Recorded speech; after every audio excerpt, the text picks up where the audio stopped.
اعوذ باللہ من الشیطان الرجیم بسم اللہ الرحمن الرحیم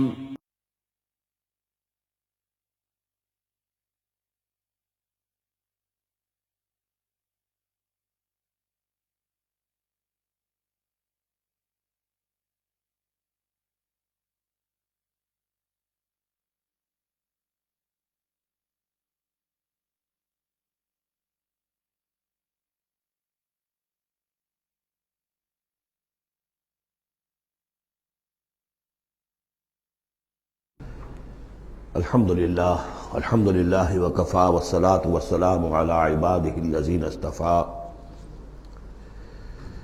اما بعد فقد قال اللہ تبارک وتعالی کما ورد فی سورۃ الحشر اعوذ باللہ من الشیطان الرجیم بسم اللہ الرحمن الرحیم الم تر الی الذین نافقوا یقولون لاخوانهم الذین کفروا من اہل الکتاب لئن اخرجتم لنخرجن معکم ولا نطیع فیکم احدا ابدا وان قوتلتم لننصرنکم واللہ یشہد انہم لکاذبون صدق اللہ العظیم۔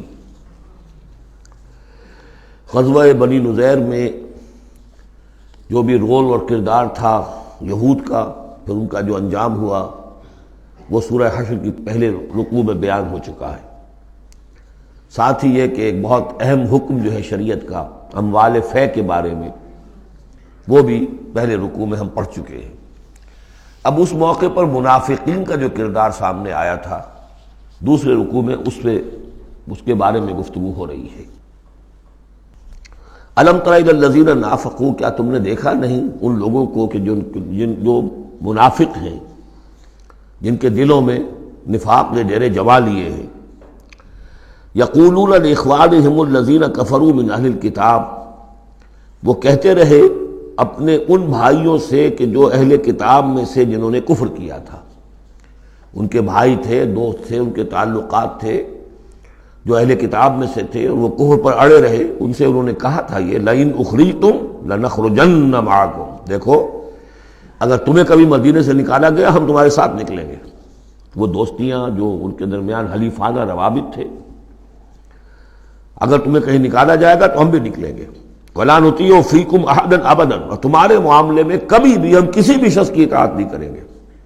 یعنی ٹھیک ہے ہم ایمان تو لے آئے ہیں، مسلمانوں میں شامل ہو گئے ہیں، اور ہم محمد کا حکم مانتے بھی ہیں بعض معاملات کے اندر، لیکن یہ ہے کہ تمہارے ساتھ ہماری دوستی جو ہے وہ پختہ ہے، تمہارے ساتھ ہمارے حلیفانہ تعلقات ہیں وہ بہت قدیمی ہیں، اور ہمارا تمہارے معاملے میں جو ہے ہمارا طرز عمل تبدیل نہیں ہوگا، اور اگر کوئی اقدام محمد نے صلی اللہ علیہ وسلم تمہارے خلاف کرنے کا فیصلہ کیا تو ہم اس میں ان کا ساتھ نہیں دیں گے۔ لَنَخْرُجَنَّ مَعَكُمْ وَلَا نُطِيعُ فِيكُمْ أَحَدًا أَبَدًا وَإِن قُوتِلْتُمْ لَنَنصُرَنَّكُمْ، اور اگر تمہارے ساتھ جنگ کی گئی تو ہم لازماً تمہاری مدد کریں گے۔ وَاللَّهُ يَشْهَدُ إِنَّهُمْ لَكَاذِبُونَ، اور اللہ گواہی دیتا ہے کہ وہ جھوٹ بول رہے تھے۔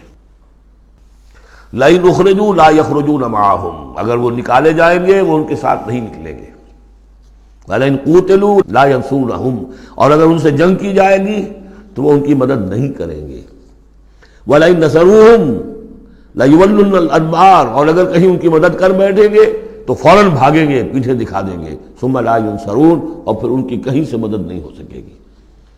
یعنی اگر ان میں جمع مردی ہوتی تو یہ سچے مسلمان ہی کیوں نہ بن گئے ہوتے؟ ایمان لائے تھے، اگر ہمت ہوتی ان میں، کوئی قوت ارادی ان کی صحیح ہوتی، کوئی غیرت اور حمیت ہوتی، کوئی اپنی ہی ذات کی عزت کا کوئی خیال ہوتا، تو یہ ہرچے بعد بعد پھر ایمان لانے کے بعد ان کا طرز عمل جو ہے کیوں نہ وہی ہو جاتا کہ جو اہل ایمان کا تھا۔ بودے ہیں، بودے ہونے کی وجہ سے تو نفاق پیدا ہوا ان میں۔ اب اگر یہ کہتے ہیں کہ ہم تمہاری مدد کریں گے اور لازماً لڑ جائیں گے، ہر ایک سے لڑ جائیں گے، تو یہ سب جھوٹ ہے۔ اول تو یہ کہ اگر یہ نکالے گئے تو وہ ان کے ساتھ نہیں نکلیں گے، ان سے جنگ کی گئی تو ان کا ساتھ نہیں دیں گے، اور اگر کوئی اکا دکا ان میں سے ایسا نکل بھی آیا سر پھرا کہ جو اپنے اس وعدے کو پورا کرنے کے لیے ان کے ساتھ شامل ہو کر جنگ کرے گا، تو پھر یہ کہ جھٹ وہ بھاگ جائے گا، میدان چھوڑ جائے گا، اور یہ کہ پیٹھ دکھا دے گا۔ لَأَنْتُمْ أَشَدُّ رَهْبَةً فِي صُدُورِهِم مِّنَ اللَّهِ، مسلمانوں یقیناً تمہارا ڈر ان کے دلوں میں کہیں زیادہ ہے بنسبت اللہ کے ڈر کے۔ یہ اللہ سے اتنا نہیں ڈرتے جتنے کہ تم سے ڈرتے ہیں۔ ذالک بانہم قوم لا یفقہون، اور یہ اس لیے ہے کہ انہیں اصل سمجھ حاصل نہیں۔ اصل سمجھ حاصل ہو تو ایمان حاصل ہو جائے، علم حقیقی حاصل ہو جائے، پھر آدمی جان لے کہ اصل زندگی تو آخرت کی زندگی ہے، دنیا کی زندگی تو کھیل کود اور تماشا ہے، اس کے سوا کچھ نہیں۔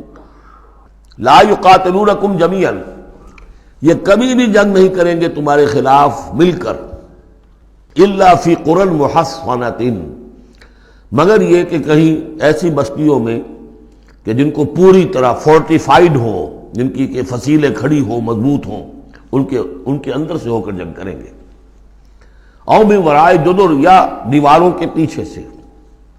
باسہم بینہم شدید، ان کے آپس کے جھگڑے جو ہے وہ بہت سخت ہے۔ اگر تو خلوص اور اخلاص کسی میں شخص کے اندر ہو تو اللہ کے ساتھ مخلص کیوں نہ ہو جائے گا، اللہ کے رسول کے ساتھ کیوں نہ مخلص ہو جائے گا۔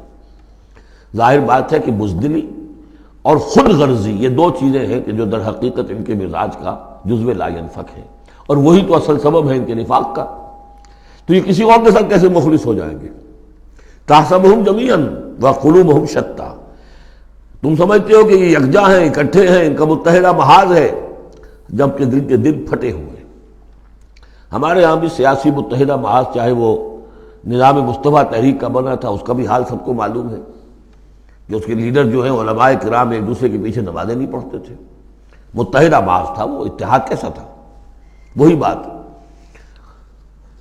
باسہم بینہم شدید، ان کے تو آپس کے اختلافات جو ہیں وہ بہت شدید ہیں، ان کی آپس کی دشمنیاں، کدورتیں، کینے۔ تحسبہم جمیعا، تم سمجھتے ہو کہ یہ جمع ہے، اکٹھے ہیں، وقلوبہم شتیٰ، دل پھٹے ہوئے۔ ذالک بانہم قوم لا یعقلون، اور یہ اس لیے کہ وہ ایک ایسا گروہ ہے کہ جو عقل سے کام نہیں لیتے۔ کمثل الذین من قبلہم قریبا ذاقوا وبال امرہم، جیسے قصہ ان کا ہوا جو ان سے پہلے تھے ماضی قریب میں، یعنی بنو قینقاع۔ سب سے پہلے بنو قینقاع کا معاملہ ہوا تھا، پھر یہ بنی نضیر کا ہوا، پھر 5ویں سال میں غزوہ احزاب کے ضمیمے کے طور پر بنو قریظہ کا ہوا۔ وَلَهُمْ عَذَابٌ عَلِيمٌ، ان کے لیے بہت ہی دردناک عذاب ہے۔ کمثل الشیطان، یا پھر مثال ہے شیطان کی، اذ قال للانسان اکفر، جبکہ وہ انسان سے کہتا ہے کرو کفر، فلما کفر، اور جب انسان کفر کرتا ہے، قال انی بریء منک انی اخاف اللہ رب العالمین، وہ کہتا ہوں میں تم سے علیحدہ ہوں، میرا تم سے کوئی تعلق نہیں، میں تو اللہ سے ڈرتا ہوں جو تمام جہانوں کا رب اور مالک و پروردگار ہے۔ فکان عاقبتہما انہما فی النار خالدین فیہا، تو ان دونوں کی عاقبت یہ ہے کہ وہ شیطان بھی اور وہ انسان بھی، دونوں کی عاقبت یہ ہے کہ وہ رہیں گے آگ میں اور ہمیشہ ہمیشہ رہیں گے۔ وذالک جزاء الظالمین، اور یہی ہے ظالموں کا بدلہ، جیسا کہ سورہ قاف میں ہم پڑھ چکے ہیں کہ وہ قرین جو ہوگا، اس گناہگار کافر اور مشرک کا جو قرین ہوگا، وہ جب لے کر آئے گا، حاضر کرے گا، قال قرینہ ھذا ما لدی عتید، اور اللہ تعالیٰ کی طرف سے حکم آئے گا فرشتوں کو، القیا فی جہنم کل کفار عنید، تو وہ کیا کہے گا؟ ربنا ما اطغیتہ ولکن کان فی ضلال بعید، اور اللہ تعالیٰ فرمائیں گے لا تختصموا لدی وقد قدمت الیکم بالوعید ما یبدل القول لدی وما انا بظلام للعبید۔ تیسرا رکوع اور آخری رکوع جو ہے سورہ حشر کا، یہ پھر قرآن مجید کا ایک بہت اہم مقام ہے۔ میں آج سوچ رہا تھا کہ میں بار بار جو کہتا ہوں آپ سے، یہ قرآن کا بہت اہم مقام ہے، یہ قرآن کا بہت اہم مقام ہے، تو اس کی بھی ایک حقیقت سمجھ لیجئے۔ قرآن حکیم میں تو کوئی ایک حرف اور ایک لفظ بھی غیر اہم نہیں ہے، البتہ مختلف اعتبارات سے مختلف مقامات کی ایک ریلیٹیولی زیادہ اہمیت ہے۔ بعض مقامات حکمت کے ہیں، بعض مقامات جو ہیں وہ فلسفیانہ ہیں، بعض مقامات وہ ہیں کہ جو جدید سائنس کے حوالے سے بڑے اہم ہیں، بعض مقامات وہ ہیں جو روح دین سے بحث کرتے ہیں، بعض مقامات وہ ہیں جو ایمان کی ماہیت کو واضح کرتے ہیں، ایمان کیا ہے۔ تو اس اعتبار سے یقیناً مختلف مقامات جو ہیں وہ مختلف اعتبارات سے اور حیثیتوں سے وہ زیادہ اہمیتوں کے حامل ہیں۔ اب یہ جو 7 آیتیں ہیں اس رکوع کی، تیسرے رکوع کی، اس میں فلسفہ، تصوف، پھر یہ کہ اس میں سب سے بڑا جو آ رہا حصہ وہ یہ ہے کہ جیسے 6 آیتیں سورہ حدید کی تھیں کہ جن میں اللہ کے اسماء و صفات کا ذکر ہے، جن میں تفصیل سے گفتگو نہیں کر سکا اور نہ اس کا موقع تھا، تو اسی طرح کا ہم وزن جو ہے 3 آیتیں آ رہی ہیں سورہ حشر کے آخر میں۔ قرآن حکیم میں اسماء خداوندی کا سب سے بڑا گلدستہ، 16 اسماء ایک جگہ پر اور کہیں نہیں ہے، 8 اسماء ایک آیت میں، الملک القدوس السلام المومن المہیمن العزیز الجبار المتکبر سبحان اللہ عما یشرکون، ایک ہے۔ تو اس اعتبار سے یہ حصہ بہت اہم ہے۔ فرمایا یا ایھا الذین آمنوا اتقوا اللہ ولتنظر نفس ما قدمت لغد واتقوا اللہ ان اللہ خبیر بما تعملون، اہل ایمان اللہ کا تقوی اختیار کرو، اور چاہیے کہ ہر جان یہ دیکھتی رہے کہ اس نے کل کے لیے کیا آگے بھیجا ہے۔ اللہ کا تقوی اور آخرت کا احساس، کل کے لیے کیا بھیجا، ما قدمت لغد، یہ بڑی کل ہے۔ ایک کل تو وہ ہے کہ جو کل سورج طلوع ہوگا تو شروع ہو جائے گی، اور ایک بڑی کل وہ ہے آنے والی ہے جو بعث بعد الموت کے بعد آنے والی ہے، وہ بڑی کل ہے۔ اس کل کے لیے کیا بھیجا ہے آگے، کیا سامان ہے، کیا توشہ ہے، کیا تم نے کمائی ہے جو جمع کرائی ہے، وہ جو اس کائناتی حکومت کا جو سب سے بڑا ریزرو بینک ہے، امپیریل بینک ہے اس کائنات کا، اللہ تعالیٰ کے ہاں کیا جمع کرایا۔ اور دیکھیے 2 مرتبہ ایک آیت میں واتقوا اللہ، اللہ کا تقوی، اللہ کا خوف، لیکن یہ خوف اصل میں اس طرح کا خوف نہیں ہوتا جو کسی خوفناک شے کا خوف ہوتا ہے۔ ایک ہے شیر کا خوف یا سانپ کا خوف، ایک خوف والد کا خوف ہوتا ہے، وہ محبت کے تحت ہوتا ہے، میرے والد جو ہے ناراض نہ ہو جائے، میں اپنے والد کے احساسات اور جذبات کو مجروح نہ کر بیٹھوں، وہ مایوس نہ ہو جائے مجھ سے، اللہ ناراض نہ ہو جائے، یہ خوف۔ یا ایھا الذین آمنوا اتقوا اللہ ولتنظر نفس ما قدمت لغد واتقوا اللہ ان اللہ خبیر بما تعملون، یقیناً جو کچھ تم کر رہے ہو اللہ اسے باخبر ہے۔ اگلی آیت ہے جسے علامہ اقبال نے قرار دیا کہ ان کے فلسفہ خودی کی سورس یہ ہے۔ سید نذیر نیازی نے ہمارے ہاں قرآن کانفرنس میں باقاعدہ بیان کیا، ان کے مضمون میں بھی موجود ہے یہ، کہ میں نے حضرت علامہ سے یہ سوال کیا کہ آپ کے فلسفہ خودی کے بارے میں بڑی جیب گوئیاں ہوتی ہیں، کوئی کہتا ہے کہ فلاں نیٹشے سے آپ نے اخذ کر لیا ہے، فلاں سے کر لیا ہے، آپ بتائیے کہ آپ کے اس فلسفہ خودی کی سورس کیا ہے۔ تو علامہ نے فرمایا کہ اچھا کل آ جانا فلاں وقت۔ تو کہتے ہیں کہ میں اتنا خوش رہا کہ شاعر مشرق اور حکیم الامت مجھے یہ اعزاز بخش رہے ہیں کہ میں جاؤں گا اور وہ مجھے ڈکٹیٹ کرائیں گے کہ میرے فلسفہ خودی کی سورس کیا ہے۔ تو میں گیا اور بہت خوش خوش گیا، پینسل کاپی لے کر گیا، جب میں گیا تو کہا ذرا قرآن مجید اٹھا لاؤ، تو ایک تو مجھ پر وہ ویسے ہی پڑ گئی، پھر کہا کہ ذرا کھولو سورہ حشر نکالو اور یہ آیت پڑھو، وَلَا تَكُونُوا كَالَّذِينَ نَسُوا اللَّهَ فَأَنسَاهُمْ أَنفُسَهُمْ اولئک هم الفاسقون، یہ ہے میرے فلسفہ خودی کی سورس۔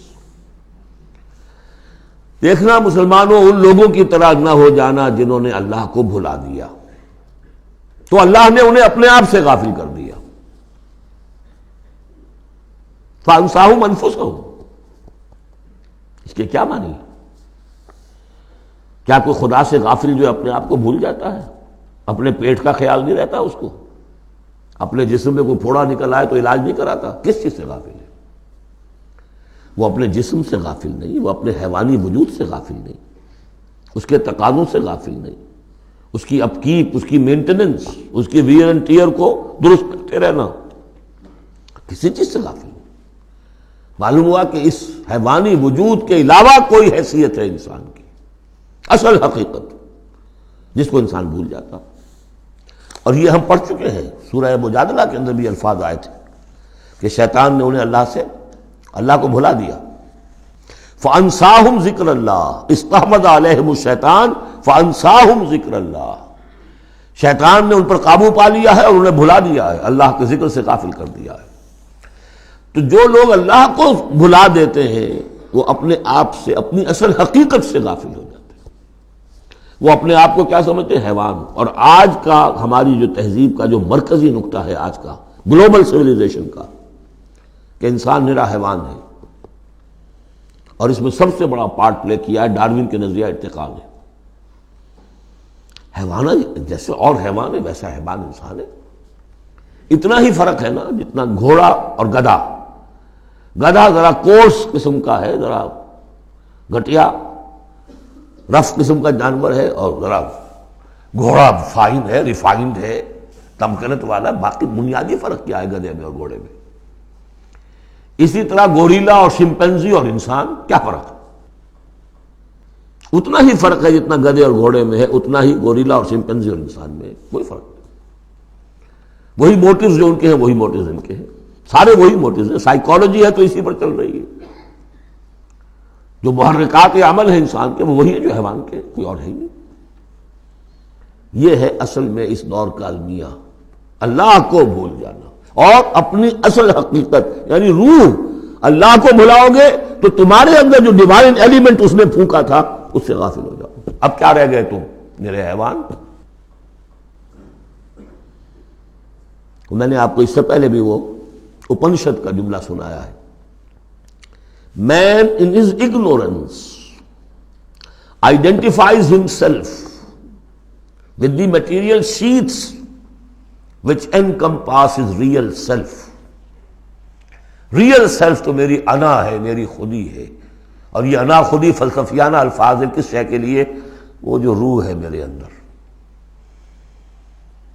ہے. نور تجلی بھی اسی خاک میں پنہاں، غافل تو نرا صاحب ادراک نہیں ہے. نقطہ نوری کے نام او خودی، زیر خاک ماں شرار زندگی. لیکن اس سے غافل، جب اس سے غافل حیوان رہ گئے. جب حیوان رہ گئے اولئک ھم الفاسقون. تو حیوان کے لیے تو کوئی مورل لا ہے نہیں. اور ارلی فرینچ لٹریچر جو ہے پچھلی سینچری کا وہ سارا اسی پر بیسڈ ہے. وہ ساری دلیل یہاں سے لاتے ہیں کہ انسانوں نے اپنے اوپر قیدیں لگانی ہیں. بیوی بیٹی ماں میں فرق کرنا، حیوانات میں کوئی فرق کرتا ہے؟ نیوڈسٹ کلب سے اگر پوچھے کہتے ہیں حیوانات میں سے کوئی لباس پہنتا ہے؟ انسان نے خواب کا تکلف ایجاد کر لیا. ان کے لیے سورس ہے وہی حیوانوں کی زندگی، انہی سے سبق حاصل کرو. یہ ہے انسان کے اندر صرف حیوان نہیں ہے. جیسے کہ شیخ سعدی نے کہا تھا آدمی زیادہ طرفہ معجون است از فرشتہ سرشتہ وز حیوان. یہ جو انسان ہے آدم زاد یہ ایک معجون مرکب ہے. اس میں فرشتہ بھی، سرشتہ کہتے ہیں گوندنے کو، آٹے کو پانی کو ملا کر گوندتے ہیں آپ، یکجان کرتے ہیں. تو از فرشتہ سرشتہ وز حیوان، اس میں ایک فرشتہ بھی ہے ایک حیوان بھی ہے، دونوں گندے ہوئے. فرشتہ ہے روح، عالم امر کی شے، اور وہ نور سے پیدا کیا. روح بھی روح عالم امر کی شے، یہ سلونک عن الروح قل الروح من امر ربی، یہ بھی نور سے پیدا کی گئی. نقطہ نوری یہی ہے. تو ولا تکونوا کالذین نسوا اللہ فانساہم انفسہم اولئک ھم الفاسقون. لا یستوی اصحاب النار واصحاب الجنہ، دیکھو برابر نہیں ہو سکتے آگ والے اور جنت والے. اصحاب الجنت ھم الفائزون، یقیناً جنت والے ہی کامیاب ہوں گے. اللہم ربنا اجعلنا منہم، اللہم ادخلنا الجنت مع الابرار، اللہم اجرنا من النار، یا مجیرو یا مجیرو یا مجیر. اس کے بعد آیت آئی ہے قرآن مجید میں عظمت قرآن کے بیان میں عظیم ترین آیت.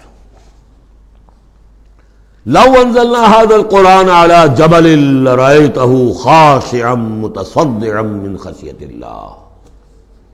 اگر ہم اس قرآن کو اتار دیتے کسی پہاڑ پر تو تم دیکھتے کہ وہ دب جاتا، متصدعا پھٹ جاتا، من خشیۃ اللہ، اللہ کے خوف سے.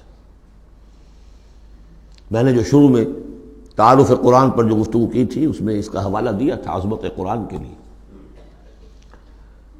قرآن ایز سچ، قرآن فی نفسہ ہی اس کی عظمت کیا ہے.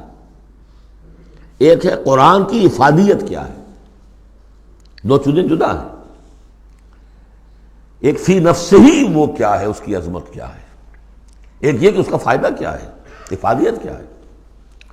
افادیت پر بس ہم آیت پڑھ چکے، لیکن خاص طور پر دو آیتیں سورہ یونس کی. یا ایھا الناس قد جاءتکم موعظۃ من ربکم وشفاء لما فی الصدور وہدی ورحمۃ للمؤمنین قل بفضل اللہ وبرحمتہ فبذلک فلیفرحوا هو خیر مما یجمعون. لیکن قرآن فی نفسہ ہی اگر ہم اسے اتار دیتے کسی پہاڑ پر تو تم دیکھتے کہ وہ دب جاتا, پھٹ جاتا. اور اس کے لیے میں تشریح کر چکا ہوں سورہ اعراف میں جو معاملہ ہوا تھا کہ حضرت موسیٰ علیہ السلام نے عرض کیا تھا اللہ سے رب ارنی انظر الیک, اور اللہ نے فرمایا کہ تم مجھے نہیں دیکھ سکتے, لن ترانی ولکن انظر الی الجبل فإن استقر مکانہ فسوف ترانی. ذرا اس پہاڑ کو دیکھو, ہم اپنی ایک تجلی اس پر ڈالیں گے, اگر وہ سہار جائے, کھڑا رہ جائے اپنی جگہ پر, برداشت کر جائے, تو تم بھی سمجھنا کہ ہاں ہمیں دیکھ سکو گے. فلما تجلی ربہ للجبل, جب اس کے رب نے ایک اپنا پرتو, ایک جلوہ, ایک تجلی کیا ہے؟ روشنی, ایک نور, اس نور کا جو اللہ نے تعالی نے وہ پرتو ڈالا اس پہاڑ پر, جعلہ دکا وخر موسیٰ صعقا, وہ ریزہ ریزہ ہو گیا. اور تجلی باری تعالیٰ, ذات باری تعالیٰ کی تجلی کے بالواسطہ مشاہدے کا اثر ہوا ہے کہ حضرت موسیٰ بے ہوش ہو کر گر گئے. اب نوٹ کیجئے, یہ بالکل وہی بات ہے جو تمثیل کی شکل میں آ رہی ہے. فرق کیا ہے؟ وہ تجلی ذات تھی باری تعالیٰ کی, یہ تجلی صفات ہے. کلام اللہ, اللہ کا کلام ہے, کلام متکلم کی صفت ہوتا ہے, اس کی بھی تاثیر وہی ہے جو ذات باری تعالیٰ کی تاثیر ہے. اس کو علامہ اقبال نے ادا کیا ہے, فاش گویم آنچ در دل مضمرست. میں صافی کھول کے بیان کر دوں جو میرے دل میں مضمر ہے, چھپی ہوئی بات ہے. این کتابیں نیست چیزیں دیگر است. یہ قرآن کتاب نہ سمجھو اسے, کتاب نہیں کچھ اور ہے. کیا ہے؟ مثل حق پنہاں ہم پیداست. آج ہم نے وہ آیت بھی پڑھ لی, الظاہر والباطن, اللہ ظاہر بھی ہے الباطن بھی ہے. تو ذات باری تعالیٰ جیسے الظاہر بھی ہے الباطن بھی ہے, اسی طرح مثل حق پنہاں وہ ہم پیداست, یہ چھپا ہوا بھی ہے اور ظاہر بھی ہے, سامنے بھی ہے. اس لیے میں بیان کر چکا ہوں وہاں سورہ واقعہ میں, لا یمسہ الا المطہرون, جب تک کہ اندر پاک نہ ہو چکا ہو قرآن کی حقیقی معرفت اور معانی تک انسان پہنچ نہیں سکتا. چھلکوں تک رہے گا, ہڈی ہوگی اس کے ہاتھ میں, گودا نہیں ہوگا اس کے پاس. ماذ قرآن مغزہ برداشتے استخاں پیش سگاں انداختے, مغز تک نہیں پہنچ سکتا. وہ ہے اصل میں قرآن مجید کا معاملہ کہ تجلی صفات باری تعالی صفت ہے کلام کی, اور کلام میں آپ کو معلوم ہے متکلم کی پوری شخصیت جو ہے منعکس ہو جاتی ہے. کوئی شخص ہے, کوئی بھٹیارن ہے, کوئی اور ہے, بڑمونجا ہے, اب ان کی اپنی زبان ہے, ان کا ایک جملہ آپ سنیں گے پتہ چل جائے گا یہ کون بول رہا ہے, یہ کون بول رہی ہے. اس لیے کہ پوری شخصیت, ان کا ذہن و فکر کا حدود اربع, ان کی تہذیب و تمدن کے ساتھ کس درجے ان کا کوئی تعلق ہے یا نہیں ہے, سب واضح ہو جائے گا. تانت بازی راگ پایا. تو اللہ کا کلام ہے یہ. لو انزلنا هذا القرآن على جبل لرأيته خاشعا متصدعا من خشية الله وتلك الامثال نضربها للناس لعلهم يتفكرون. اور یہ مثالیں ہیں جو ہم لوگوں کے لیے بیان کرتے ہیں تاکہ وہ فکر کریں, غور کریں, سوچیں. اب یہاں سے وہ 3 آیتیں شروع ہو رہی ہیں, وہاں 6 تھیں. صفات اور اسماء ہمارے ہاں جو ایمان کے لیے جو یاد کیے ہوں گے آپ نے, اگر اللہ تعالیٰ نے بچپن میں یہ موقع آپ کو دیا ہو, تو ایمان مجمل, ایمان مفصل. ایمان مجمل کے الفاظ کیا ہے؟ آمنت باللہ کما ہوا باسمائہ و صفاتہ وقبلت جمیع احکامہ. تو اسماء اور صفات, صفات باری تعالیٰ کے موضوع پر سورہ حدید کی پہلی 6 آیات, یہ قرآن مجید کا ذروہ سنام ہے, چوٹی. سنام چوٹی, ذروہ کہتے ہیں اونٹ کے کوہان کو, کوہان کی بھی اونچی جو سب سے نمایاں شے ہوتی ہے. اسماء پر یہ سب سے بڑا گلدستہ ہے. اور ایک خاص بات جو میں نے وہاں نوٹ نہیں کرائی تھی آپ کو, سورہ حدید میں واحد مقام ہے قرآن مجید کا جہاں اسماء باری تعالیٰ کے مابین حرف عطف واو آیا ہے, هو الاول والآخر والظاہر والباطن, اور کہیں نہیں ہے. 4 اسماء آئے ہیں سورہ جمعہ کے شروع میں، یسبح للہ ما فی السماوات و ما فی الارض الملک القدوس العزیز الحکیم، کوئی حرف واو نہیں۔ اور 8 اسماء آئیں گے یہاں پر، الملک القدوس السلام المومن المہیمن العزیز الجبار المتکبر، کوئی حرف واو نہیں۔ وہو العزیز الحکیم، یہ نہیں هو العزیز والحکیم نہیں۔ اس کی وجہ کیا ہے؟ اللہ تعالیٰ کے تمام اسماء، اللہ کی تمام صفات اس کی ذات میں بیک وقت موجود ہیں۔ واو میں تو مغایرت پیدا ہو جاتی ہے، واو میں تراخی پیدا ہو جاتی ہے، لیکن یہاں کیوں آئے سورہ حدید میں؟ اس لیے کہ اول و آخر بیک وقت نہیں ہو سکتے، وہ حال عقلی ہے۔ ظاہر و باطن ایک وقت میں ہو سکتے ہیں، میرا ظاہر میرا باطن یہ تو ایک ہی وقت میں موجود ہے، قرآن کا ظاہر اور قرآن کا باطن ایک وقت میں موجود ہے، اول و آخر ایک نہیں ہو سکتے، اس لیے وہاں واو لایا گیا، هو الاول والآخر والظاہر والباطن۔ بہرحال اب یہاں پر نوٹ کیجیے، هو اللہ الذی لا الہ الا هو، وہی ہے اللہ جس کے سوا کوئی الہ نہیں، عالم الغیب والشہادہ، جاننے والا ہے کھلے کا اور چھپے کا، وہ بھی جو تمہارے سامنے ہے اور وہ بھی کہ جو تمہاری نگاہوں سے پوشیدہ ہے۔ اس لیے کہ غیب اور شہادہ جو ہے یہ ہمارے اعتبار سے، اللہ کے اعتبار سے نہیں، وہی ہے اللہ کے جس کے سوا کوئی الہ نہیں۔ هو اللہ الذی لا الہ الا هو عالم الغیب والشہادہ، یہ بھی ایک نام کی حیثیت سے شمار ہوتا ہے، جو اسماء 99 گنے جاتے ہیں، عالم الغیب والشہادہ یہ ایک نام ہے اللہ کا۔ اور میں عرض کر رہا تھا کہ اللہ کے لیے سب شہادہ ہی شہادہ، غیب ہے ہی نہیں، اس نقطے کو یہاں سمجھ لیجئے، اس لیے کہ یہ سورہ جن میں آئے گا پھر دوبارہ، اور بہت اہم طریقے پر آئے گا۔ جب قرآن میں غیب اور شہادہ کا لفظ آتا ہے وہ ہمارے اعتبار سے، کہ ہمارے لیے ایک چیز وہ ہے کہ جو ہمارے حواس خمسہ کی گرفت کے دائرے کے اندر آ جاتی ہے، چاہے وہ ٹیلیسکوپ سے آئی ہے اور چاہے وہ مائکروسکوپ سے آئی ہے، لیکن دیکھنے والی شے ہماری آنکھ ہے۔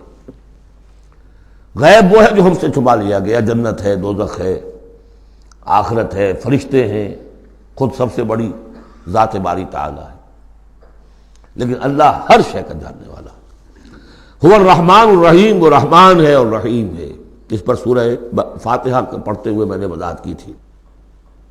هو اللہ الذی لا الہ الا هو، وہی ہے اللہ جس کے سوا کوئی الہ نہیں، الملک بادشاہ حقیقی، القدوس پاک، السلام سلامتی اور سالم، ہر اعتبار سے سالم، کوئی اس کو نزل پہنچانے والا نہیں ہے، ہر عیبوں سے پاک، المومن امن دینے والا، امان دینے والا، المہیمن پناہ میں لینے والا، العزیز زبردست، مطلق العنان جس کی اتھارٹی ایبسلیوٹ ہے، الجبار دباؤ رکھنے والا، المتکبر عظمت والا، بڑائی والا۔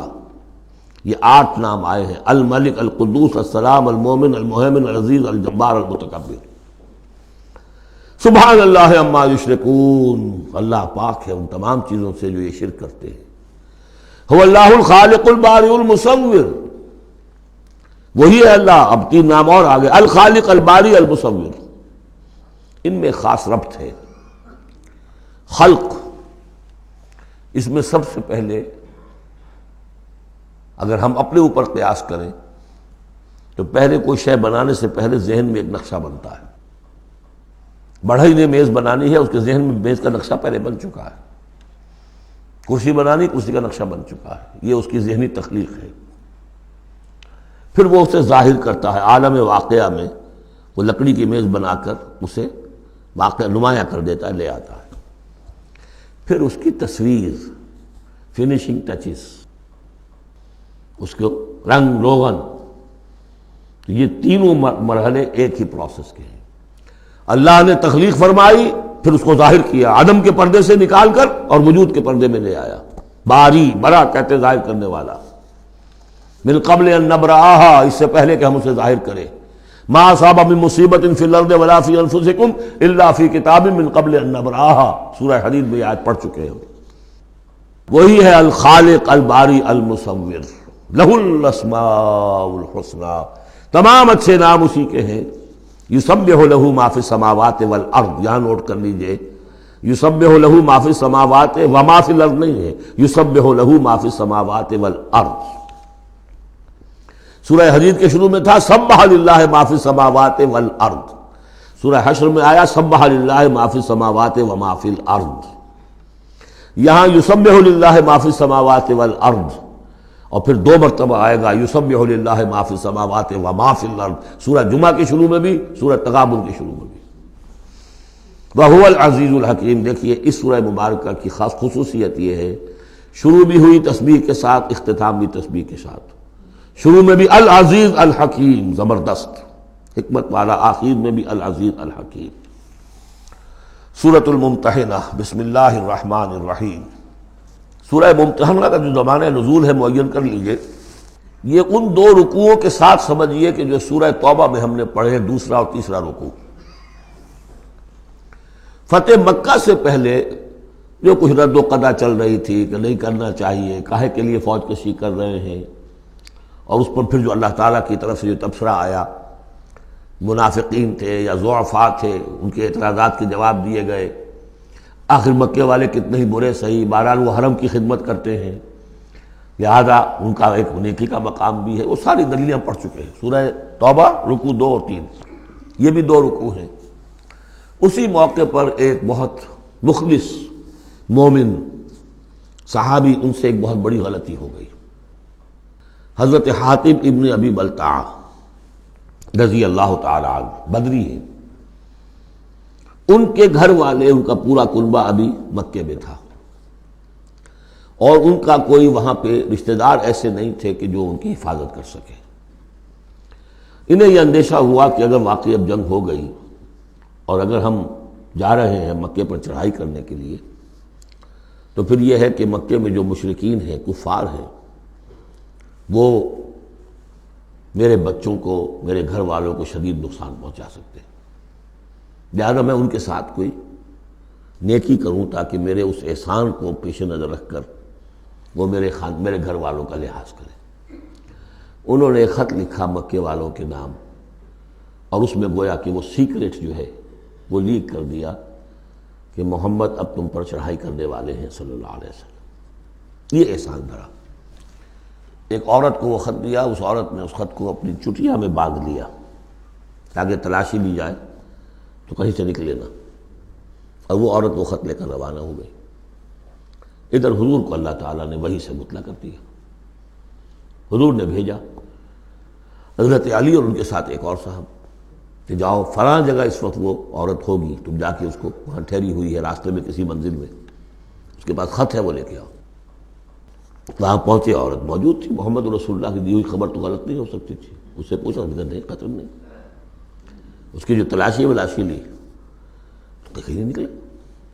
پھر حضرت علی نے دھمکی دی، دیکھو ہمیں ہمارے نبی نے بتایا ہے تمہارے پاس خط ہے، جھوٹا نہیں ہو سکتا وہ، یا تو تم سیدھی سیدھی خط مجھے نکال دو ورنہ میں تمہیں برہنہ کر کے تمہاری تلاشی لوں گا۔ بہرحال یہ دھمکی سن کر وہ پھر اس نے کھول کے اپنی چٹیا اور نکال کے دے دی، وہ خط لے کے آ گئے۔ اب وہ راز کھل گیا، ابی بلتع کو بلایا، حاتم نے ابی بلتع کو مان لیا کہ جی حضور یہ میرا خط ہے۔ حضرت علی نے کہا کہ یا حضرت عمر نے کہ آپ مجھے اجازت دیں کہ میں اس کی گردن مار دوں ابھی؟ آپ نے فرمایا نہیں، حاتم بدری ہے اور بدریوں کے تمام اللہ تعالیٰ پچھلے اگلے گناہ معاف کر چکا ہے، تو اس کی وہ جو فضیلت ہے اس کی وجہ سے جو خطا ہو گئی اللہ معاف کرے گا۔ تو وہ ہے اصل میں کشاکش پس منظر میں جس میں کہ یہ صورت نازل ہو رہی ہے۔ یا ایھا الذین آمنوا لا تتخذوا عدوی وعدوکم اولیاء، اہل ایمان تم میرے اور اپنے دشمنوں کو اپنا دوست اور ولی نہ بناؤ۔ ان کی خیر خواہی، ان کی بھلائی، ان پہ احسان کرنے کی کوشش، ان کے ساتھ اپنے گڈ آفیسز بلڈ کرنے کی کوشش۔ تلقون الیہم بالمودۃ، تم ان پر ان کی طرف رجوع کرتے ہو، بھیجتے ہو پیغام دوستی کے، خلوص و اخلاص کے۔ وقد کفروا بما جاءکم من الحق، حالانکہ انہوں نے کفر کیا ہے، انکار کیا ہے اس حق کا جو تمہارے پاس آیا ہے۔ یخرجون الرسول وایاکم، وہی ہیں جو نکالتے ہیں، یعنی جنہوں نے نکالا ہے رسول کو صلی اللہ علیہ وسلم، تمہیں بھی نکالا ہے ان تؤمنوا باللہ ربکم، صرف اس جرم کی پاداش میں کہ تم ایمان رکھتے ہو اللہ پر، اپنے رب پر۔ ان کنتم خرجتم جہادا فی سبیلی، اگر تو تم نکلے تھے مکے سے اور تم نے ہجرت کی تھی اس لیے کہ میری راہ میں جہاد کرو گے، تو یہ طرز عمل تمہیں اس کے منافی ہے۔ وابتغاء مرضاتی، اور میری رضا جوئی کے لیے تم نکلے تھے، تو سرون الیہم بالمودہ، تم خفیہ پیغامات بھیجتے ہو ان کو دوستی کے، احسان کے مبنی۔ وَأَنَا أَعْلَمُ بِمَا أَخْفَيْتُمْ، تم نے خفیہ پیغام بھیجا، میں تو خوب جانتا ہوں جسے تم چھپاتے ہو، وَمَا أَعْلَنْتُمْ، جسے تم ظاہر کرتے ہو، وَمَنْ يَفْعَلْهُ مِنْكُمْ فَقَدْ ضَلَّ سَوَاءَ السَّبِيلِ، جو کوئی بھی تم میں سے یہ کام کرے گا وہ تو پھر سیدھے راستے سے بھٹک گیا۔ یہ ایک آیت ہے، اب تک نوٹ کر لیجیے مدنی صورتوں کا جو مزاج ہے۔ یا ایھا الذین آمنوا لا تتخذوا عدوی وعدوکم اولیاء تلقون الیہم بالمودۃ وقد کفروا بما جاءکم من الحق یخرجون الرسول وایاکم ان تؤمنوا باللہ ربکم ان کنتم خرجتم جہادا فی سبیلی وابتغاء مرضاتی تسرون الیہم بالمودۃ وانا اعلم بما اخفیتم وما اعلنتم ومن یفعلہ منکم فقد ضل سواء السبیل۔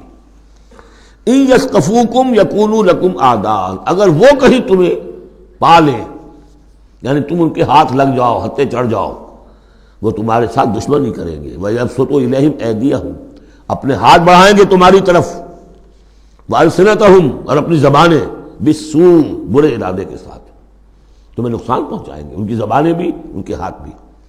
وَوَدُّوا لَوْ تَكْفُرُونَ، اور ان کی خواہش ہوگی شدید کہ کسی طرح تم بھی دوبارہ کافر ہو جاؤ۔ لَن تَنفَعَكُمْ أَرْحَامُكُمْ، تمہیں ہرگز نفع نہیں پہنچائیں گے تمہارے رحمی رشتے، وَلَا أَوْلَادُكُمْ، نہ تمہاری اولادیں، یوم القیامہ، قیامت کے دن، یفصل بینکم، اللہ فیصلہ کر دے گا تمہارے مابین، واللہ بما تعملون بصیر، اور جو کچھ تم کر رہے ہو اللہ اسے دیکھ رہا ہے۔ قد کانت لکم اسوۃ حسنۃ فی ابراہیم والذین معہ، تمہارے لیے ایک اچھا نمونہ ہے، بہت عمدہ ماڈل ہے، اسوہ حسنہ ہے، فی ابراہیم والذین معہ، ابراہیم اور ان کے ساتھیوں کے معاملے میں، ان کی شخصیتوں کی صورت میں۔ اذ قالوا لقومہم، جبکہ انہوں نے کہا اپنی قوم سے، برملا کہہ دیا، انا براء منکم، ہم بری ہیں تم سے، ومما تعبدون من دون اللہ، اور جن کو بھی تم پوج رہے ہو اللہ کے سوا، ہمارا ان سے کوئی رشتہ نہیں، کوئی تعلق نہیں، ہم اعلان برات کر رہے ہیں ان سے۔ کفرنا بکم، ہم منکر ہوئے تم سے بھی، وبدا بیننا وبینکم العداوۃ والبغضاء ابدا، اور اب تمہارے اور ہمارے مابین عداوت اور بغض اور بیر شروع ہو چکا ہے، اب یہ ہمیشہ باقی رہے گا، حتیٰ تؤمنوا باللہ وحدہ، جب تک کہ تم ایمان نہ لاؤ اللہ پر توحید کے ساتھ، یعنی جب تک اس طرح لنگی تلوار نہ بن جائے ایک مومن۔ حزب اللہ کو لنگی تلوار بننا پڑتا ہے، رشتوں کو کاٹنا پڑتا ہے، وَلَوْ كَانُوا آبَاءَهُمْ أَوْ أَبْنَاءَهُمْ أَوْ إِخْوَانَهُمْ أَوْ عَشِيرَتَهُمْ، سورہ مجادلہ میں پڑھا ہے ابھی۔ تو یہ حضرت ابراہیم علیہ السلام کا معاملہ، الا قول ابراہیم لابیہ لاستغفرن لک، سوائے اس کے کہ ابراہیم نے ایک وعدہ کیا تھا اپنے باپ سے کہ میں آپ کے لیے ضرور استغفار کروں گا۔ یہ سورہ مریم میں ہم پڑھا ہے، جب اس نے کہا تھا کہ تم نکل جاؤ، واہجرنی ملیہ، اراغب انت عن آلہتی یا ابراہیم لئن لم تنتہ لارجمنک واہجرنی ملیہ۔ حضرت ابراہیم نے کیا کہا تھا؟ سلام علیک ساستغفر لک ربی انہ کان بی حفیہ، میں آپ کے لیے ابا جان، میں اپنے اللہ سے دعا کروں گا، استغفار کروں گا۔ وما املک لک من اللہ من شیء، مجھے اختیار کوئی نہیں ہے آپ کے بارے میں اللہ کے ہاں، کچھ نہیں، آخری اختیار اللہ کا ہے۔ ربنا علیک توکلنا والیک انبنا والیک المصیر، پروردگار ہم نے تجھی پر توکل کیا اور الیک انبنا، اور تیری طرف رجوع کیا، والیک المصیر، اور تیری طرف لوٹ جانا ہے۔ ربنا لا تجعلنا فتنۃ للذین کفروا، پروردگار ہمیں اب کافروں کے لیے تختہ مشق اور تختہ امتحان نہ بنا دے کہ ہمارے اوپر وہ ظلم کریں، اور تو ان کو اوپر آزمائش جو انہیں آزما رہا ہے وہ اس شکل میں کہ ہم پر وہ ظلم کریں، جیسے اللہ تعالیٰ کفار مکہ کو آزما رہا تھا، لیکن تختہ ستم، تختہ مشق کون؟ صحابہ کرام بنے ہوئے تھے۔ واغفر لنا، اور ہمیں بخش دے، انک انت العزیز الحکیم، یقیناً تو ہی ہے سب کچھ زبردست اور حکمت والا۔ اب یہاں نوٹ کر لیجئے کہ سورہ توبہ میں آ چکا ہے کہ حضرت ابراہیم نے آخر میں آ کر تبرأ منہ، جب انہیں معلوم ہو گیا کہ میرا باپ تو دشمن ہے، اللہ کا دشمن ہے، تو برات کی۔ یہ آیتیں جو ہیں یہ سن 8 میں فتح مکہ سے قبل نازل ہو رہی ہیں۔ حاتب بن بلتع کا واقعہ ہے، ابھی مکے طرف روانگی نہیں ہوئی ہے، اور وہ آیتیں جو ہیں وہ سن 9 میں نازل ہو رہی ہیں، اس کے بھی ذی قعدہ کے بھی بعد، جبکہ واپس آ گئے حضور صلی اللہ علیہ وسلم تبوک سے، لہذا وہ ہوگی محکم، اور یہ بات جو ہے اس کے پہلے یہ گویا کہ تابع رہے گی۔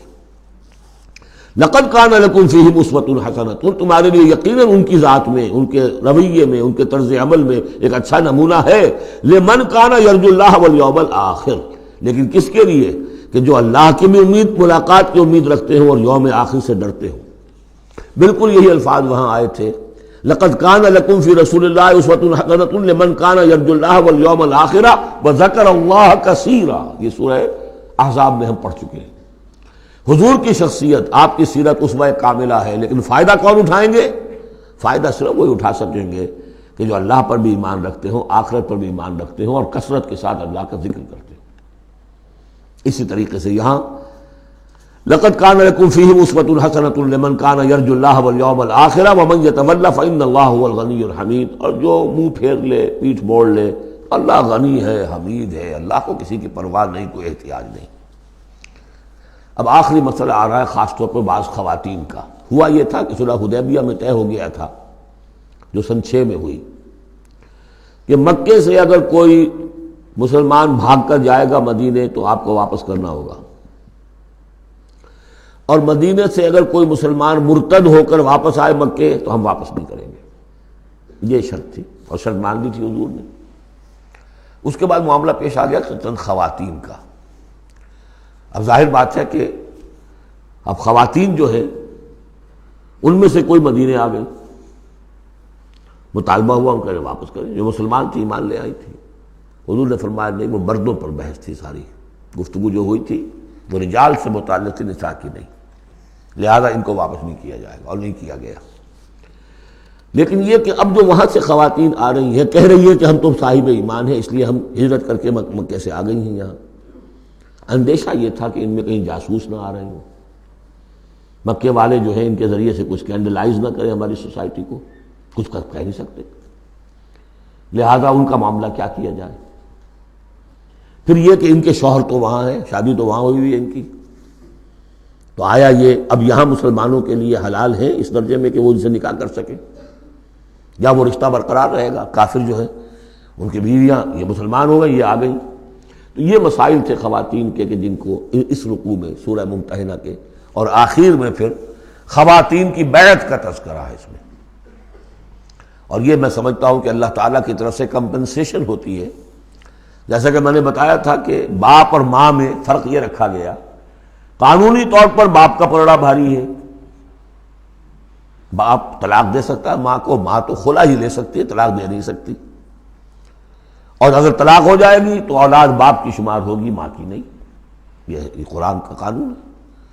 لیکن دوسری طرف ماں کی خدمت 3 درجے زیادہ ضروری ہے باپ سے، خدمت میں 3 درجے فائق رکھ دیا ماں کو، اور کہا کہ جنت اس کے قدموں تلے۔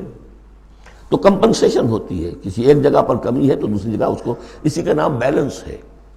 یہ ترازو کے یہ دونوں جو ہیں، اگر بازو جو ہیں یہ برابر ہے تو ایک سیر ادھر ڈالیں گے، ایک سیر ادھر ڈالیں گے، ترازو کی ڈنڈی سیدھی رہے گی۔ ایک چھوٹا ہے ایک بڑا ہے تو چھوٹے میں اب زیادہ ڈالنا پڑے گا اور بڑے میں کم، تب وہ تو یہ بیلنس تو تب ہوگا کہ وہ جو کمی ہے اس کو پیش نظر رکھیں۔ یہ ہے معاملہ کہ جو یہاں پہ بیان ہوا، وہ بیلنس کیا کیا اللہ تعالیٰ نے۔ مردوں کی بیعت کا قرآن میں ذکر ہے، اس کا متن قرآن میں کہیں نہیں ہے۔ بیعت عقبہ اولیٰ کا کیا متن تھا، بیعت عقبہ ثانیہ کا متن کیا تھا، کیا بیعت لی تھی، کیا الفاظ تھے، بیعت رضوان کے موقع پہ کیا جو الفاظ کا تھے، کہیں نہیں، قرآن میں نہیں، احادیث میں مل جائیں گے۔ خواتین کی بیعت کو یہ فضیلت دے دی کہ اس کا پورا متن بھی قرآن مجید میں موجود ہے۔ فرمایا عسى اللہ ان یجعل بینکم وبین الذین عادیتم منہم مودہ، ہو سکتا ہے مسلمانوں کہ جو تمہارے اور جن کے مابین دشمنی پڑ گئی ہے اللہ تعالیٰ تمہارے مابین پھر دوستی پیدا کر دے. کیسے پیدا کر دے؟ وہ ایمان لے آئے. فَإِخْوَانُكُمْ فِي الدِّينِ. اور کوئی زیادہ دور تو نہیں تھا اب مرحلہ. فتح مکہ کے بعد سن 9 میں وہ آیات آئیں کہ 4 مہینے کی یہ مہلت ہے، اس میں ایمان نہیں لاؤ گے تو گردنیں اڑا دی جائیں گی. سب کے سب لوگ ایمان لے آئے. تو اب ہو گئے بھائی اخوانکم فی الدین. عسى الله ان يجعل بينكم وبين الذين عاديتم منهم مودة والله قدير والله غفور رحیم. اللہ ہر شے پر قادر ہے اور غفور ہے اور رحیم ہے. لا ينهاكم الله عن الذين لم يقاتلوكم. اللہ تعالیٰ تمہیں ان لوگوں سے نہیں روکتا کہ جنہوں نے تم سے کبھی جنگ نہیں کی، فی الدین، دین کے معاملے میں، ولم یخرجوکم من دیارکم، اور نہ تمہیں نکالا تمہارے گھروں سے، ان تبروہم وتقسطوا الیہم، کہ تم ان کے ساتھ کوئی بھلائی کرو یا انصاف کا معاملہ کرو. جہاں بھی ولایت کا معاملہ نہیں ہے، کافر کو ولی نہیں بنایا جا سکتا، پشت پناہ، مددگار، حمایتی، قلبی محبت نہیں ہو سکتی، لیکن کوئی نیک سلوک کرنا، کوئی بھلائی کرنا، اس میں کوئی اعتراض نہیں. کافروں کے ساتھ کرو جو غیر حربی ہے، جس کے ساتھ جنگ نہیں ہے، جس نے کبھی آپ کے خلاف آپ کے کسی دشمن کی مدد نہیں کی ہے، اس کا معاملہ مختلف رہے گا. ان اللہ یحب المقسطین. اللہ تعالیٰ انصاف کرنے والوں کو پسند کرتا ہے. انما ینہاکم اللہ عن الذین قاتلوکم فی الدین. تمہیں اللہ روک رہا ہے ان سے کہ جنہوں نے تم سے جنگ کی ہے دین کے معاملے میں، دین کی وجہ سے. واخرجوکم من دیارکم، نکالا ہے تمہیں تمہارے گھروں سے. وظاہروا علی اخراجکم، اور انہوں نے گٹھ جوڑ کیا ہے تمہارے نکالنے پر، ایک دوسرے کی مدد کی ہے. ان تولوہم، کہ تم ان کے ساتھ ولایت، باہمی ولایت باہمی کا رشتہ قائم کرو، اس سے روکا ہے. ومن یتولہم، اور جو کوئی ان کے ساتھ دوستی کرے گا، فاولئک ھم الظالمون، تو وہی لوگ ہیں کہ جو ظالم ہیں. یا ایھا الذین آمنوا، یہاں سے اب خواتین کا معاملہ. یا ایھا الذین آمنوا اذا جاءکم المؤمنات مہاجرات. اہل ایمان جب تمہارے پاس آئیں مومن خواتین ہجرت کر کے، فامتحنوہن، تو ان کا ذرا امتحان لے لیا کرو، دیکھ بھال کر لیا کرو یہ واقعی مومن ہے. کچھ تھوڑی سی انٹروگیشن ہو، سرسری سی اندازہ ہو جائے. لیکن اللہ عالم بایمانہن، باقی یہ کہ اللہ تعالیٰ بہتر جانتا ہے کسی کے دل میں ایمان ہے یا نہیں ہے. آپ کے لیے ناممکن ہے کہ آپ اس کی صحیح تفتیش کر سکیں، تاہم پھر بھی کسی درجے میں ایک احتیاطی تدبیر اختیار کرو کہ دیکھ لیا کرو کہ وہ واقعتاً ایمان والی ہے. فَإِنْ عَلِمْتُمُوهُنَّ مُؤْمِنَاتٍ، پھر اگر تم دیکھو کہ وہ مومن ہے، واقعتاً مومن ہے، فَلَا تَرْجِعُوهُنَّ إِلَى الْكُفَّارِ، تو اب انہیں لوٹاؤ نہیں کفار کی طرف. لا ہن حل لہم، نہ وہ اب ان کافروں کے لیے حلال رہی ہیں، ولا ہم یحلون لہن، نہ وہ ان کے لیے حلال ہے. وآتوہم ما انفقوا، جو کچھ انہوں نے خرچ کیا تھا، مہر دیا تھا، وہ لوٹا دو، یہاں سے دے دو، بھجوا دو. فلاں کافر، اس کی بیوی مسلمان ہو گئی، یہاں آ گئی ہے، اب یہاں تعلق ازدواج ختم ہوا، جو مہر تم نے دیا تھا وہ واپس کر رہے ہیں. دیکھیے یہ ہے عدل و انصاف. جیسے کہ حضرت خالد بن ولید نے ایک موقع پر، جبکہ شام کے محاذ پر ذرا پیچھے ہٹنا پڑا، غالباً ابو عبیدہ کا معاملہ تھا رضی اللہ تعالی عنہما، تو ایک شہر جس سے کہ جزیہ لے لیا گیا تھا، پھر چونکہ وہاں سے پسپائی جو ہے ٹیکٹیکل موو کے طور پر وہاں سے پیچھے ہٹنا پڑا، تو وہ سارا جزیہ واپس کر دیا. ہم جا رہے ہیں، اب آپ لوگوں کی حفاظت کا ذمہ ہم نہیں لے سکتے. ذمہ کا مطلب ہے ہمیں آپ کی حفاظت کی ذمہ داری پوری کرنی تھی، نہیں کر سکتے، یہ رقم واپس. اور دھاڑے مار مار کر وہ روئے کہ یہ لوگ فرشتہ لوگ یہ جا رہے ہیں ہمیں چھوڑ کر. تو یہاں بھی کہا جا رہا ہے کہ وہ کافر ہیں، لیکن یہ کہ ان کے جو انہوں نے مہر وغیرہ دیا ہوا ہے مسلمان عورتوں کا، واپس کر لوٹا دو. ولا جناح علیکم ان تنکحوہن اذا آتیتموہن اجورہن، اور اے مسلمانوں تم پر کوئی حرج نہیں ہے، کوئی گناہ نہیں ہے کہ تم اب ان خواتین سے نکاح کر لو جبکہ تم انہیں ان کے مہر ادا کر دو. ولا تمسکوا بعصم الکوافر، اور اگر تمہاری بیویاں وہاں ہیں، کوئی رہ گئی ہیں ابھی کفر پہ ہیں، تو تم بھی ان کے ناموس کو اپنے قبضے میں نہ رکھو، یعنی انہیں طلاق دے دو، انہیں فارغ کر دو کہ ہمارا تم سے کوئی تعلق نہیں. وَاسْأَلُوا مَا أَنفَقْتُمْ، اور ان سے مانگ لو جو بھی تم نے ان کو دیا تھا مہر کے طور پر. جب ہمارے اور تمہارے درمیان وہ رشتہ ختم ہوا، میرا مہر واپس کرو. وَلْيَسْأَلُوا مَا أَنفَقُوا، جو انہوں نے خرچ کیا تھا وہ مانگ لیں، جو یہاں مسلمان عورتیں آ گئی ہیں ان کا مہر لوٹا دیا جائے. ذالکم حکم اللہ یحکم بینکم، یہ اللہ کا حکم ہے اور اللہ تمہارے مابین فیصلہ کر رہا ہے. واللہ علیم الحکیم، اللہ سب کو جاننے والا ہے، کمال حکمت والا. وَإِنْ فَاتَكُمْ شَيْءٌ مِّنْ أَزْوَاجِكُمْ، اور اگر کوئی چیز جاتی رہے تمہارے ہاتھ سے تمہاری بیویوں کے معاملے میں، یعنی مسلمان مرد ہجرت کر کے آ گیا، بیوی اس کی وہاں پر ہے اور وہ کافرہ ہے، مشرکہ ہے، اور اس سے وہ کہتا ہے میرا مہر واپس کرو، وہ نہیں کرتی، وہ مہر واپس نہیں کر رہی، اسے یہاں پہ نکاح کرنے کے لیے مہر ادا کرنا پڑے گا، اس کے پاس پیسے نہیں، اس مسئلے کا حل بتایا۔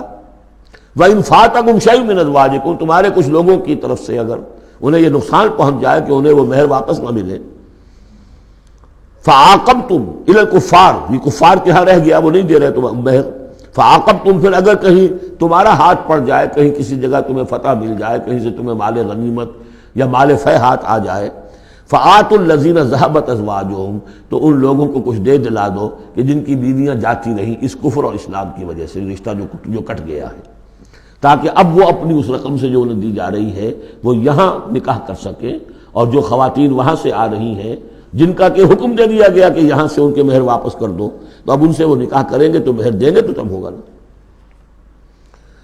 فَآتُوا الَّذِينَ ذَهَبَتْ أَزْوَاجُهُمْ مِثْلَ مَا أَنفَقُوا وَاتَّقُوا اللَّهَ الَّذِي أَنْتُمْ بِهِ مُؤْمِنُونَ، اور اس اللہ کا تقوی اختیار کرو جس پر کہ تمہارا ایمان ہے۔ یا ایھا النبی، اے نبی صلی اللہ علیہ وسلم، اذا جاءک المؤمنات یبایعنک، جب آپ کے پاس آئیں مومن خواتین آپ سے بیعت کرتی ہوئی، الا لا یشرکن باللہ شیئا، پہلی شرط یہ ہے کہ وہ عہد کریں کہ وہ اللہ کے ساتھ کسی شے کو شریک نہیں کرے گی، ولا یسرقن، دوسری یہ کہ چوری نہیں کریں گی، ولا یزنین، کوئی بدکاری نہیں کریں گی، ولا یقتلن اولادہن، اپنی اولاد کو قتل نہیں کریں گی، ولا یاتین ببہتان یفترینہ بین ایدیہن وارجلہن، اور نہ ہی وہ کوئی ایسا طوفان باندھیں گی، کوئی بہتان لگائیں گی جو ان کے ہاتھوں اور پاؤں کے مابین سے ہو، سیکسول سکینڈلز، کوئی عورت جو تہمت لگا دے کسی کے اوپر اس نے میری آبرو ریزی کی ہے یا اس نے کسی اور اعتبار سے، تو یہ چیزیں بھی نہیں، اور یہ ہوتا رہا ہے، انبیاء تک کے ساتھ ہوا ہے۔ ولا یعصینک فی معروف، اور آخری بات یہ اس بیعت کے اندر کہ جو بھی آپ بھلی بات ان سے کہیں گے اس کے اندر آپ کی نافرمانی نہیں کریں گے۔ یہ ہیں آرٹیکلز آف بیع خواتین کے لیے۔ فبایعہن، تو اے نبی ان کی بیعت قبول کر لیجئے، انہیں بیعت کر لیجئے اپنے سے، واستغفر لہن اللہ، اور ان کے ساتھ ان کے لیے اللہ تعالیٰ سے استغفار کیجئے، ان اللہ غفور الرحیم، یقیناً اللہ غفور الرحیم ہے۔ اب یہاں نوٹ کر لیجئے کہ جو بیعت مردوں سے لی گئی، بیعت عقبہ ثانیہ، بیعت عقبہ اولیٰ جو تھی وہ تقریباً یہی تھی، اسی لیے اس کو بیعت النساء بھی کہتے ہیں، پہلی بیعت۔ ابھی جو ہے وہ کوئی ایسی شکل سامنے نہیں تھی کہ کوئی جماعتی تشکیل ہو رہی ہو، جماعت بنانی ہو، اور ہمارے ہاں جو بھی صوفیاء ہیں جو بیعت لیتے ہیں وہ بھی تقریباً اسی کو دلیل بناتے ہیں، بیعت عقبہ اولیٰ اور بیعت النساء، وہ اسی بات کا عہد لیتے ہیں، شرک نہیں کروں گا، یہ نہیں کروں گا، چوری نہیں کروں گا، نیکی کے کام کروں گا، وغیرہ وغیرہ۔ تو صوفیاء کی بیعت، خواتین کی بیعت اور بیعت عقبہ اولیٰ تقریباً یہ ہے۔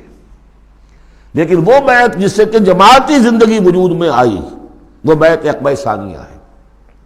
حضرت عبادہ ابن صامت رضی اللہ تعالی عنہ سے اس کی پورا اس کا ٹیکسٹ جو ہے وہ موجود ہے، متفق علیہ حدیث ہے، جس کو بخاری میں بھی ہے، مسلم میں بھی ہے۔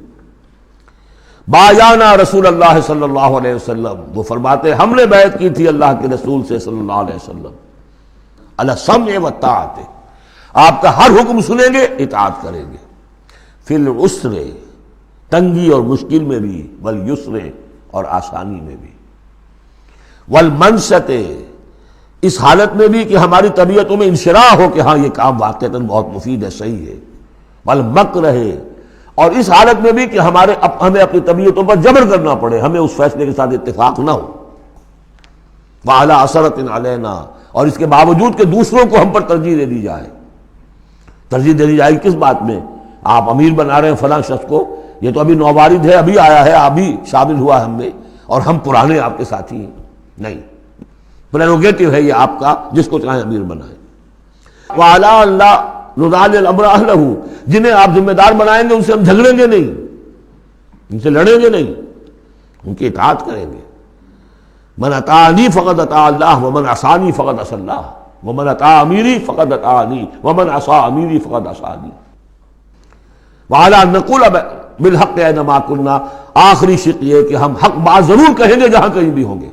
لا نخاف فی اللہ لومۃ لائم، ہم کسی ملامت کرنے والے کی ملامت کے خوف سے اپنی زبان بند نہیں کریں گے. یہ بیعت عقبہ ثانیہ جو ہے اس کو ہم نے تنظیم اسلامی میں اختیار کیا، ایک لفظ کا اضافہ کیا، ابایعک علی السمع والطاعۃ فی المعروف. حضور کی اطاعت مطلق تھی، جو حکم دیں گے، غلط دے ہی نہیں سکتے، معصوم ہے. حضور کے بعد ابو بکر کی بیعت بھی مطلق نہیں تھی، مقید ہے، مشروط ہے، کتاب و سنت کے دائرے کے اندر اندر. یہ بیعت ہے چونکہ اس کے بعد حضور نے پہلی مرتبہ ایک تنظیمی ڈھانچہ قائم کیا کہ مدینے میں آپ نے 12 نقیب مقرر کر دیے. یہ تنظیمی شکل پہلی مرتبہ ہو رہی ہے آپ کی سیرت کے اندر. مکے میں تو چونکہ آپ خود موجود ہیں اور سب صحابہ وہیں ہیں، چھوٹا سا شہر ہے، تو کسی تنظیمی سانچے کی اور ڈھانچے کی اور لمبی چوڑی چینز جو ہے بنانے کی ضرورت ہی نہیں.